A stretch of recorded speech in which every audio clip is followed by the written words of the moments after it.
and welcome to Football Newsroom. Today, there's another big match in the Premier League as the Gunners are going to face Chelsea in their home ground, the Emirates Stadium. We do expect a cracker of a game, guys, so please watch this video till the end.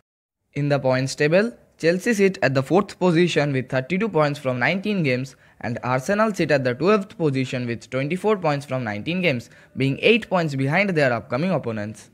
It's a very important match for both the teams. If Chelsea wins today, they can reduce their points deficit with Man City, although their position on the table won't change. Whereas if Arsenal wins this match, they would climb up to the 9th spot. Sunday's encounter represents the 199th competitive encounter between these two teams, with Arsenal registering 77 wins in comparison to 67 victories for Chelsea. Now coming to their current form, Chelsea are going through a very bad time, having lost 3 of their last 5 games and emerging victorious on just 2 occasions. Arsenal are also not in good form with 2 draws, 2 losses and 1 win in their last 5 games. Injuries are a major concern for Arsenal. Sead Kolasinac and Tierney are unavailable for this match, and Dani Ceballos, Holding, Socrates, Martinelli and Hector Bellerin are doubtful to start this match. Comparatively, Chelsea have less injuries in their team. Van Ginkel is unavailable and Loftus-Cheek and James are doubtful to start this match. Now moving on to the lineups, Chelsea will probably start in a 3-4-3 formation. Kepa Arrizabalaga is the clear choice in the goal. The 3-man defense will constitute of Antonio Rudiger, Kurt Zouma and Fikayo Tomori. The 2 side backs Marcos Alonso and captain Cesar Azpilicueta will operate as the right mid and left mid respectively. In the central midfield, N'Golo Kante might start with Kovacic, who is expected to replace Jorginho. In the upfront, Mason Mount and Willian would operate through the flanks with Tammy Abraham as the lone striker. Mikel Arteta, on his second appearance as a manager, might line his team up in a 4-2-3-1 formation. Bernd Leno is expected to start in front of the bars. In the defense, youth side backs Bukayo Saka and Ainsley Maitland-Niles would operate as the wing backs. In the central defense, Callum Chambers may return to the starting 11 as Socrates is suffering from a head injury. Beside Chambers, Arteta might trust experienced centre-back David Luiz. In the midfield, Lucas Torreira and Granit Xhaka would operate as the central defensive midfielders and Mesut Ozil is set to start as the cam. Pierre-Emerick Aubameyang and Nelson are likely to play as the wingers with Alexandre Lacazette as the number 9.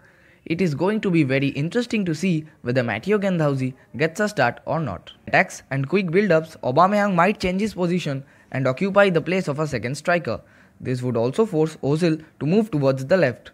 Aubameyang and Nelson's lightning pace are also going to be very important for Arsenal to score goals. Side backs of Arsenal, Saka and Maitland-Niles would move up to overlap and assist the wingers while attacking, whereas the defensive midfielders would stay a bit low.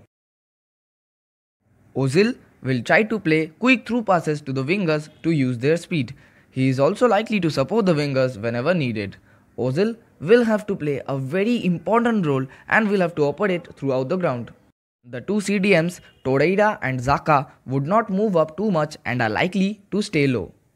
This would enable them to break the counter-attacks of the opponents when the wingbacks are out of their position. They would also have an added responsibility to stop Willian and Mount from utilizing the open spaces. Chelsea would probably start with 3 centre-backs to make their defense compact, and these defenders would also play deep to break opponents' attacks. Besides, they also have an advantage as their right midfielders and left midfielders are actually side backs and they can easily fall back when needed. If Chelsea are able to score quick goals, they might shift to a 5-3-2 formation later, with Azpilicueta and Marcos Alonso falling back. Kante would reoccupy his CDM position and Mount would fall back and become the right central midfielder. Willian would move centrally then. In the beginning, Kante and Kovacic would play as the central midfielders and they would not play too deep. The RCM and LCM would make false runs from behind to help Willian and Mount bring up attacks. Abraham would get a lot of space in the upfront and would operate as the lone striker. So the players to watch out for in Sunday's mega clash are Willian and Mount for Chelsea and Aubameyang and Ozil for Arsenal. If Willian is in his best of forms, he is a major threat to his opponents as he can operate through several positions and has a good speed. Youngster Mason Mount can play as a winger as well as a midfielder. He can easily build up the game. For Arsenal, Aubameyang has to play a very important role. He will have to operate through the flanks and also move up to score goals. And as always, a player like Mesut Ozil can change the complexion of the game very quickly. Although he isn't going through a good time, we would still expect a stellar performance from him. Now it's time for the match prediction, guys. I would go for a 3-1 victory in favor of Chelsea. Please inform us about your predictions in the comment box. So that's it for today, guys, and thank you for joining me. Please leave a like if you like the video and do share your thoughts on the comment box, and don't forget to subscribe to the channel.